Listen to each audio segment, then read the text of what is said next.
안녕하십니까. 오늘은 성경 해석본 마지막 시간입니다. 10번째 시간이 되네요. 요한복음 3장 5장 39절.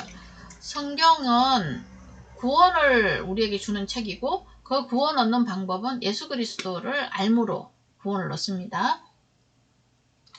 자, 그래서 모든 성경은 예수 그리스도에 관한 책입니다. 그래서 그리스도를 체험하는 책입니다. 자, 그래서 이제 그 해석법 중에 그 문맥적 사고에 연이어서 다시 하겠습니다. 예를 하나 들어보죠. 마가복음 10장 스토리들이에요. 마가복음 10장에 가보시면 한 6, 7개의 스토리가 쭉 나오거든요.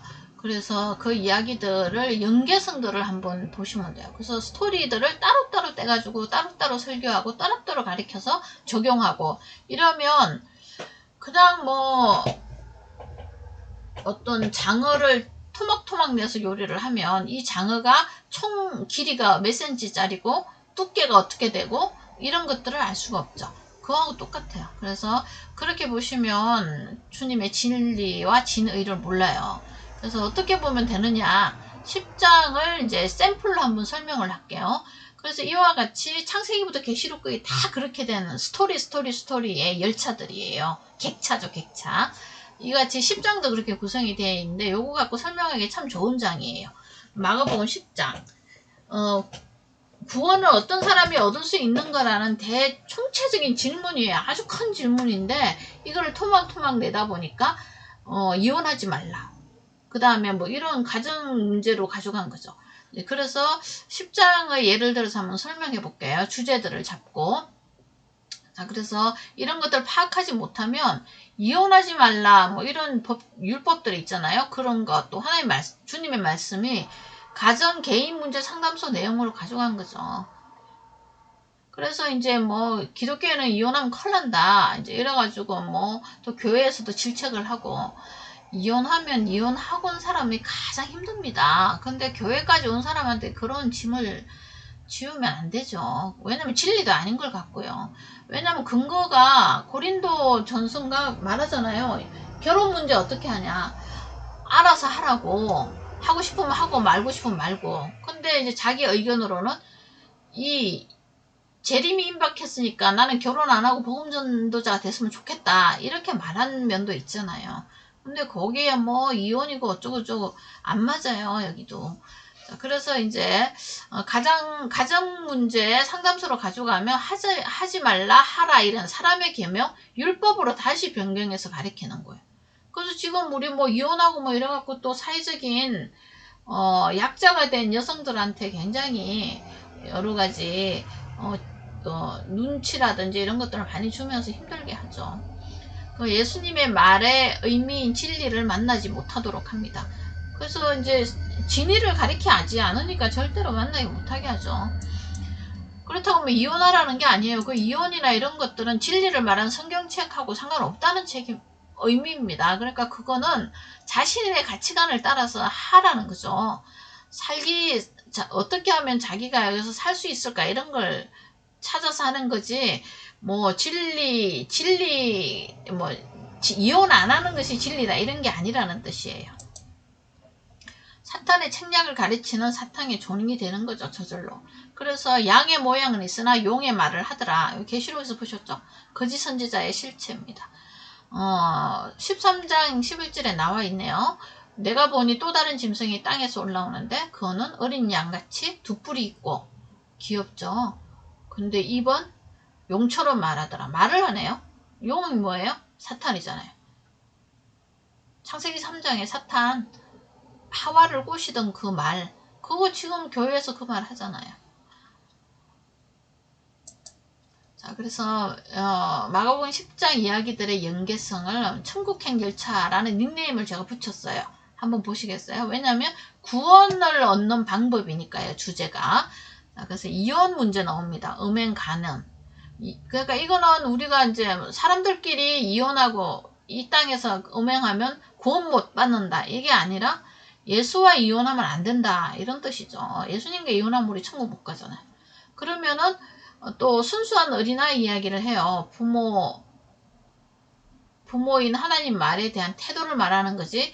또 어린아이 같이 순수하고 착해야 하나님 나라에 간다.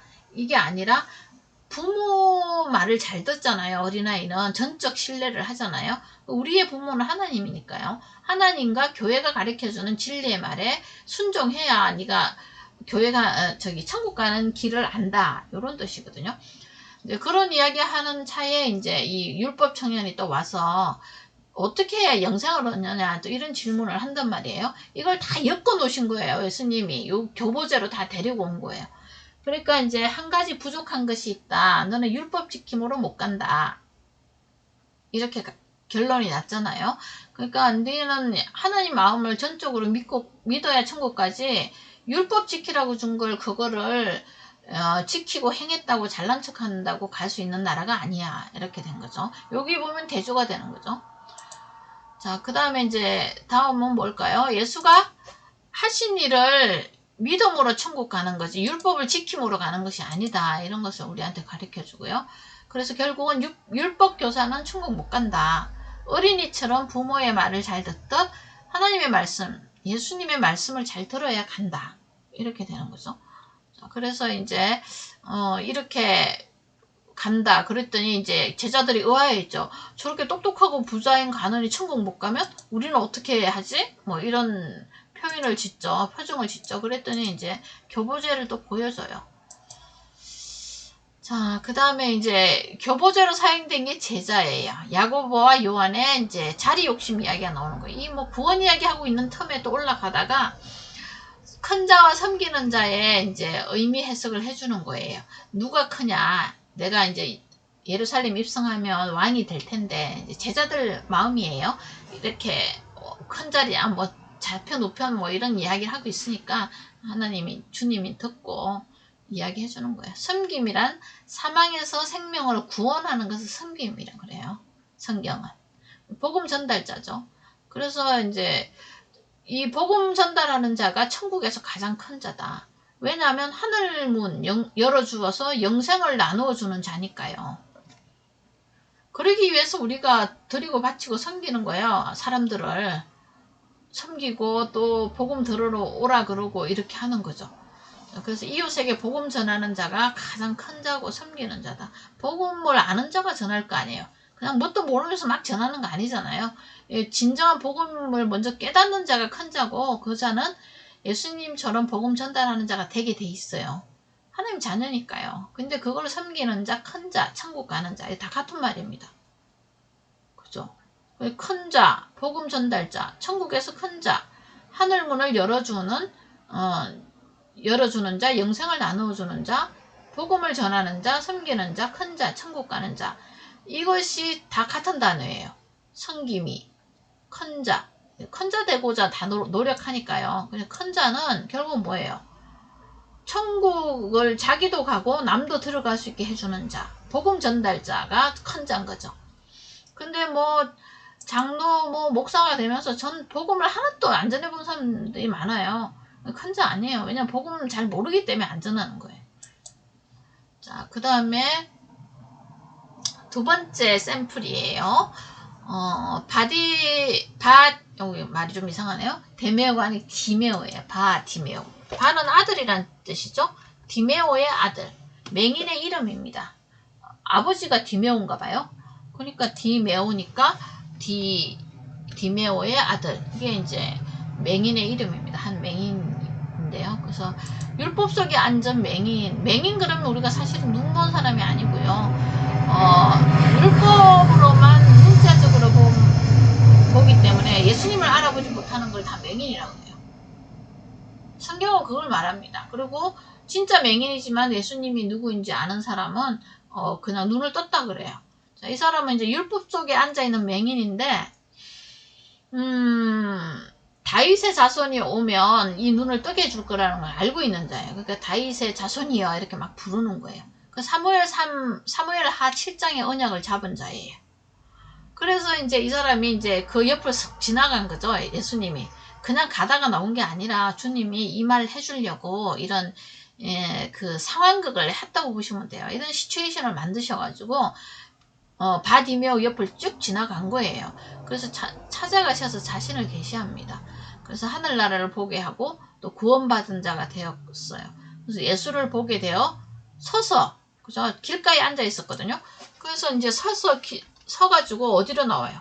왜? 진리의 길로 나와서 누구를 따라가요? 예, 예수님을 따라다니다가 결국은 어디로 갔더라? 예, 천국을 갔더라. 이렇게 되는 거예요. 언약을 잡은 어떤 한 사람들을 구원해 주러 온 거죠, 우리 주님은. 자, 그래서 이혼 문제부터 바디메오까지 쭉 이제 이야기가 나오잖아요. 그게 제자는 섬기는 자의 삶으로 복음 전파하는 삶이죠.